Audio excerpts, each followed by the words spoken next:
লাখপতি বাইদেউ আঁচনিক লৈ এক জৰুৰী খবৰ আপোনালোকলৈ লৈ অহাৰ চেষ্টা কৰিছো। লাখপতি বাইদেউ আঁচনিৰ ফৰ্ম ফিল আপ কৰা মহিলালৈ এক ডাঙৰ খবৰ, কিয়নো কোন কোন মহিলাই লাখপতি বাইদেউৰ এই আঁচনিৰ ধন লাভ কৰিব জনাইছে মুখ্যমন্ত্ৰী ডক্টৰ হিমন্ত বিশ্ব শৰ্মাই। লাখপতি বাইদেউ আঁচনিৰ ফৰ্ম ফিল আপ কৰা মহিলালৈ জৰুৰী খবৰ, ডক্টৰ হিমন্ত বিশ্ব শৰ্মাই বৃহৎ ঘোষণা আগবঢ়াইছে। কোন কোন মহিলাই লাভ কৰিব লাখপতি বাইদেউৰ আঁচনিৰ ধন।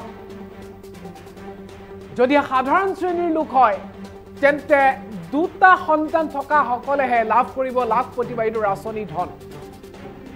দুটাতকৈ অধিক সন্তান থকা মহিলাই লাভ নকৰে আঁচনিৰ ধন। এই ক্ষেত্ৰত প্ৰযোজ্য হ'ব জাতিগত এক নিয়ম। সাধাৰণ শ্ৰেণী আৰু অন্যান্য পিছপৰা শ্ৰেণী অৰ্থাৎ জেনেৰেল এণ্ড OBC এই দুটা কাষ্টৰ লোকসকলৰ বাবে দুটা সন্তানতকৈ অধিক সন্তান থাকিব নোৱাৰিব। লাখপতি বাইদেউৰ আঁচনিৰ প্ৰথম কিস্তিৰ 10,000 টকা লাভ কৰিবলৈ হ'লে সাধাৰণ শ্ৰেণী আৰু OBCৰ ক্ষেত্ৰত সন্তানৰ সীমা নিৰ্ধাৰণ কৰি দিয়া হৈছে ডক্টৰ হিমন্ত বিশ্ব শৰ্মাৰ তৰফৰ পৰা। কোনে কোনে লাভ কৰিব এই ধন মুখ্যমন্ত্ৰীয়ে জনাইছে।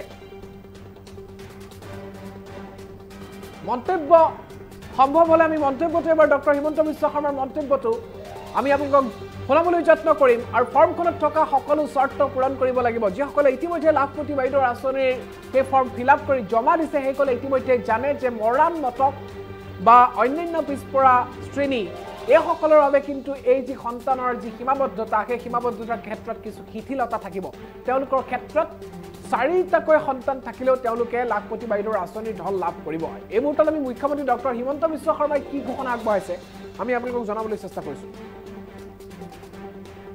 মহিলাসকলক বাইদেউসকলক লাখপতি বাইদেউ বনাব লাগে, যে সকলোৱে লাখপতি বাইদেউ বনিব লাগে।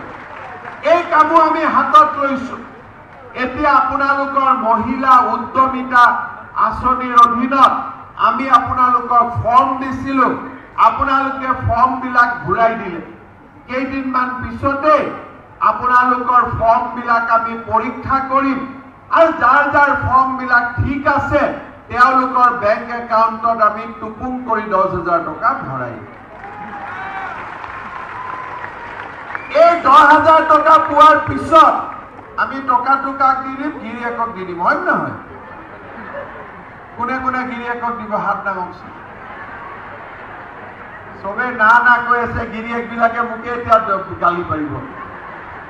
যি নহওক, যিসকলে গিৰিয়েকক 10,000 টকা নিদিয়ে আৰু ভাল কৰি কাম কৰিব তেওঁলোকক আমি আৰু 25,000 টকা দিম।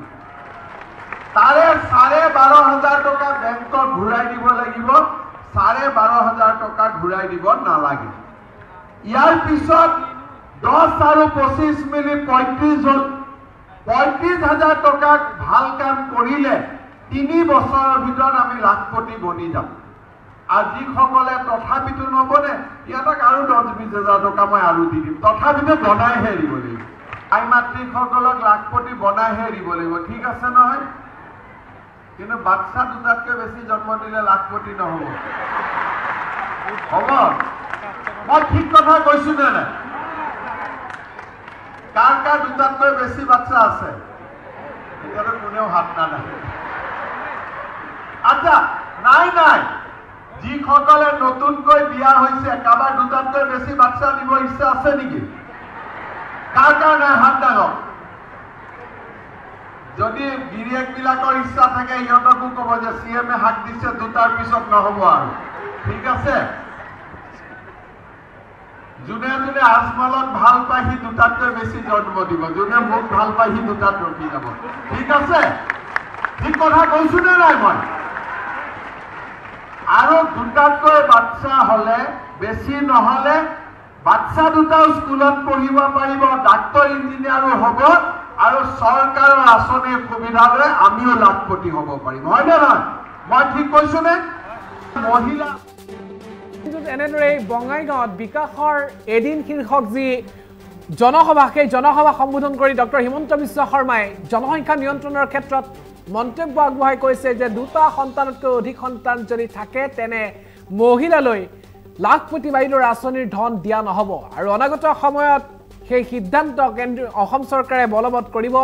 ইতিমধ্যে লাখপতি বাইদেউৰ আঁচনিৰ ফৰ্ম ফিল আপ কৰি বহু লোকে ফৰ্ম জমা দিছে আৰু বহু লোকে বৰ্তমান সময়লৈকে ফৰ্ম জমা দিয়া নাই এই ক্ষেত্ৰত কিছু শৰ্ত বান্ধি দিয়া হৈছে সেই ফৰ্মখনৰ ক্ষেত্ৰত যদিহে মহিলাৰ ক্ষেত্ৰত যিসকল মহিলা বা যিসকল পৰিয়ালৰ দুটাতকৈ অধিক সন্তান আছে সেই সাধাৰণ আৰু অন্যান্য পিছপৰা শ্ৰেণী অৰ্থাৎ ওবিসিৰ ক্ষেত্ৰত প্ৰযোজ্য সেই ফৰ্মখনত স্পষ্টকৈ উল্লেখ আছিল অন্যান্য যি অত্যন্ত পিছপৰা জাতিৰ বাদ দি যিসকল অনুসূচিত জাতি আছে বা অন্যান্য যিসকল মৰাণ মটকৰ যিসকল জনগোষ্ঠীৰ যিসকল মহিলা সেইসকলৰ ক্ষেত্ৰত কিন্তু এই সীমাবদ্ধতাৰ কিছু শিথিলতা থাকিব ডক্টৰ হিমন্ত বিশ্ব শৰ্মাই আজিৰ দিনটোত কি মন্তব্য আগবঢ়াইছিল বঙাইগাঁৱত আমি পুনে আগবঢ়াইছো পুনৰবাৰ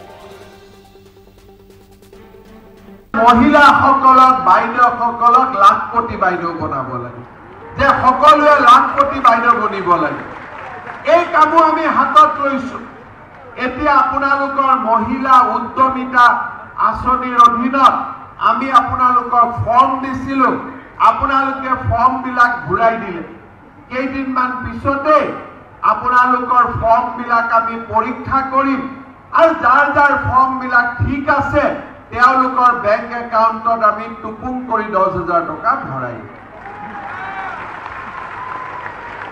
এই 10,000 টকা পোৱাৰ পিছত আমি টকাটো কাক দি দিম গিৰিয়েকক দি দিম হয় নহয় কোনে কোনে গিৰিয়েকক দিব হাত নামাওকচোন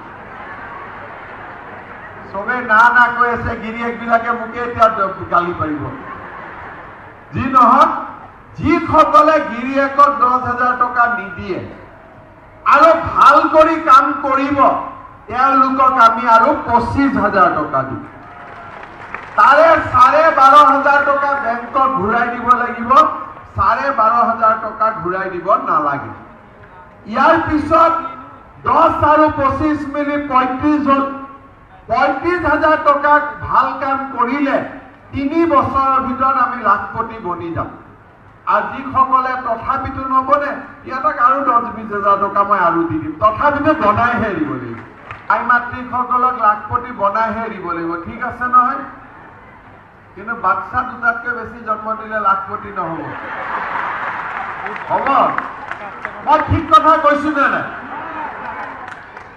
কাৰ কাৰ দুটাতকৈ বেছি বাচ্চা আছে এতিয়াতো কোনেও হাত নালাগে আচ্ছা নাই যিসকলে নতুনকৈ বিয়া হৈছে কাৰোবাৰ দুটাতকৈ বেছি বাচ্চা দিব ইচ্ছা আছে নেকি কাৰ কাৰ নাই হাত ডাঙৰ যদি গিৰিয়েকবিলাকৰ ইচ্ছা থাকে ইহঁতকো ক'ব যে CM-এ হাত দিছে দুটাৰ পিছত নহ'ব আৰু ঠিক আছে যোনে যোনে আজমলক ভাল পায় সি দুটাতকৈ বেছি জন্ম দিব যোনে মোক ভাল পায় সি দুটাত ৰখি যাব ঠিক আছে ঠিক কথা কৈছো নে নাই মই আৰু দুটাতকৈ বাচ্চা হলে বেছি নহলে বাচ্চা দুটাও স্কুলত পঢ়িব পাৰিব ডাক্তৰ ইঞ্জিনিয়াৰো হ'ব আৰু চৰকাৰৰ আঁচনিৰ সুবিধা লৈ আমিও লাখপতি হ'ব পাৰিম হয় নে নহয় মই ঠিক কৈছো নে